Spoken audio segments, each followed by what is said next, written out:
होती। मनुष्यत्वं मुमुक्षुत्वं सज्जनानां संगति। ये देव कृपा से प्राप्त होते हैं।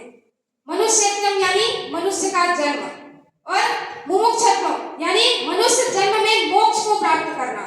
मोक्ष यानी आध्यात्मिक तरफ प्रवृत्ति होना, और सज्जनानां संगति यानी कि सज्जनों की संगति। तो गीता की भूमिका में भारतीय संविधान के मूल प्रतिलिपि के कुछ चित्र भी अंकित हैं, और उन चित्रों में एक है भगवान श्री कृष्ण के अर्जुन को उपदेश देते हुए।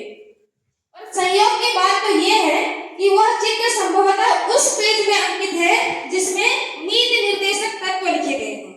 नीति निर्देशक तत्व यानी भारत के संविधान का और भारत के जनमानस का निर्देशन यदि किसी के द्वारा हो सकता है ना, तो वह है श्रीमद् भगवत गीता।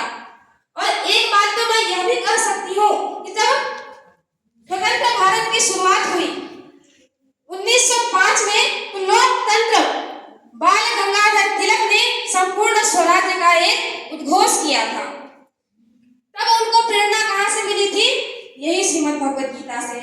और 1909 में जब महात्मा गांधी जी ने एक पुस्तक लिखी हिंद स्वराज नाम की, तो उस पुस्तक में वो ये लिखते हैं कि जब भी मुझे संशय होता है तो तब मैं यह श्रीमद् भगवत गीता पढ़ लेता हूँ, इससे मुझे प्रेरणा मिलती है।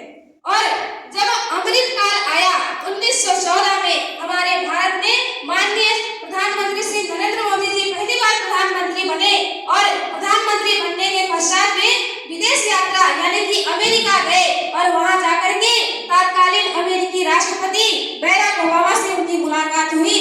तब उन्होंने मुलाकात के समय श्रीमद् भगवत गीता उनको भेंट स्वरूप प्रदान करी। तो संपूर्ण विश्व को मार्गदर्शन देने के लिए जिस प्रकार सूक्ष्म